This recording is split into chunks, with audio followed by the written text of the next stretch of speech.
Hey everyone, my name is Ashley Home, and first off, I know, I look quite strange sitting at a desk that is far too tall for me. But I did this on purpose, because for this speech of demonstration, you need to see this flat surface, my desktop. Now, the title of the speech is How to Make Friends. But I promise it's not what you're thinking. I have to admit, I stole this clever concept from a Grace Lynn book entitled Lissy's Friends. The friends I and Grace Lynn are talking about aren't human, animal, or even alive. They are these little paper animals made of a Japanese paper craft called origami. Origami is derived from the two Japanese words oru, to fold, and kami, paper, so it literally translates to fold paper. These little cranes and other animals are fun to make, keep your hands busy, and give you something to do when you're bored. I have made so many of these out of gum wrappers and napkins and those funny restaurant paper placemats. Origami began in the 6th century when China brought paper over to Japan. It began as a strictly ceremonial and mostly religious craft because paper was scarce. But by the 16th century, people had begun folding origami recreationally and artistically. They made the craziest designs. It's great. And it took off from there.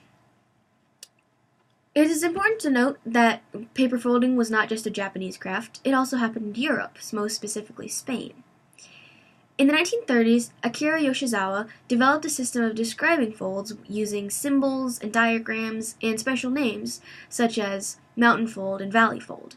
This standardized origami since before it had been passed orally from generation to generation and used all kinds of different names.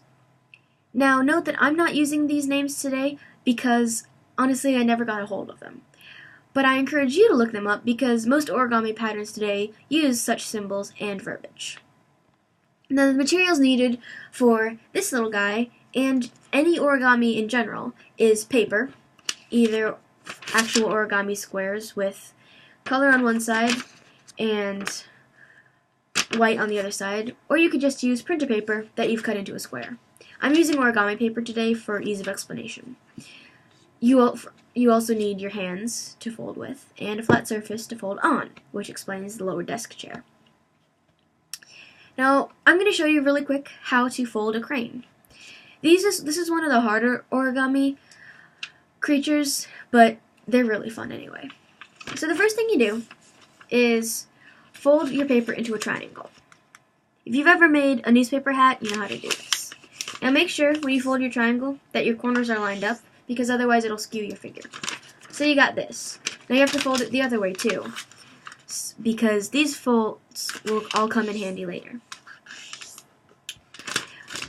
White side's still up. I'm sorry. I forgot to tell you, when you fold the triangles, keep the white side up. And continue to keep the white side up when you fold a rectangle. So you fold it corner to corner, edge to edge, like so.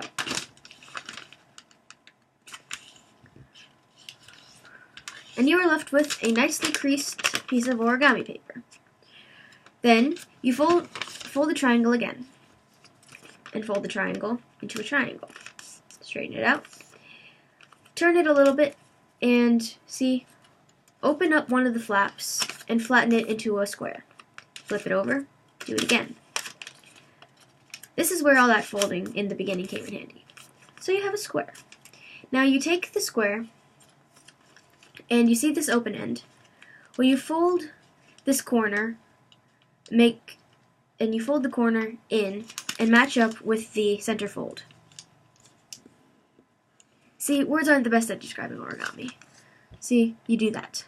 And you do it again to the other side. You have a little kite. You flip it over, do it again.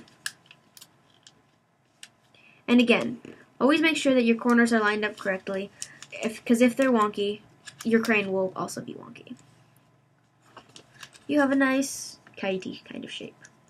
Now you fold this, you see the top of the kite, you fold it over to make a triangle. Gotta love triangles. You do it on the other side.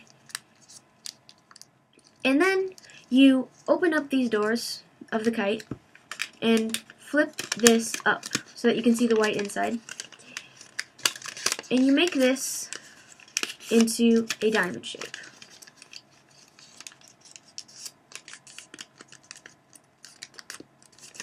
Voila. Do the same thing on the other side. Open up the doors, flip it up, and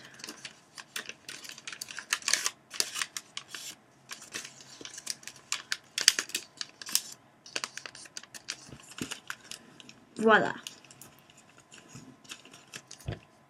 Typically, you should do this on a flat surface instead of holding it up because it makes it a lot easier. Now, you see this triangle has two legs. These will come in handy. This diamond has pages like a book. Flip this open, and you see this kind of looks like a wolf with the ears and the mouth. No? Okay. Flip it over, do the same thing. So now you have two wolfish faces. You flip the wolf's jaw up like this to make another triangle. And you remember those two legs on the diamond? Well, here they are. You pull them out a little bit. There's no real set angle, just to wherever you imagine a crane's head and tail would be. And you have this nice looking crown thing. Then you flip one of the legs over to where it looks like this. And then you flip it over again. And then you flip it inside out. There we go. And then you open up the wings a little, grab the two bottom corners, and gently pull to make your crane flap. So these are fun. You can have like a little collection of them. This is a tough figure to fold, as I said before, especially if you've never done origami before in your life. I myself couldn't do this until I found the book that I mentioned in the introduction, entitled Lissy's Friends, because Lissy's Friends had an end paper diagram that showed you exactly how to fold a crane, complete with pictures. Like I was saying while I was folding, words aren't exactly the best for describing origami. Often you just have to see it, which is why I hope you got something out of this speech. There's a legend that I read in a book called Shiver by Maggie Stiefvater that says if you fold 1,000 of these little paper cranes, you'll get a wish. Now, I tried once, but I could never get there because I either lost the cranes or they fell off my ceiling. But perhaps you'll have better luck. Now, go out with your knowledge, never be bored again, and fold many new paper friends.